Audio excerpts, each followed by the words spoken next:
மகா சிவராத்திரி ஈசனுடன் ஓர் இரவு பிப்ரவரி 26 சத்குருவுடன் இணையுங்கள். மதுரை மாவட்டம் முசிலம்பட்டி கீழப்புதூரை சேர்ந்த அரசு பேருந்து நடத்துனர் நல்லசாமி கல்லுப்பட்டிக்கு செல்லும் பேருந்தில் பயணித்த பள்ளி மாணவியிடம் பாலியல் சீண்டலில் ஈடுபட்டதாக கைது செய்யப்பட்டிருக்கிறார்.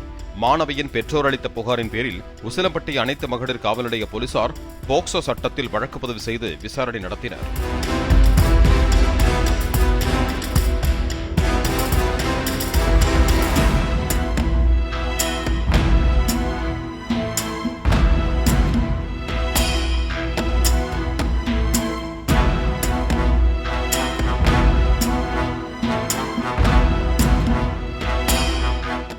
மகா சிவராத்திரி ஈசனுடன் ஓர் இரவு பிப்ரவரி 26 சத்குருவுடன் இணையுங்கள்.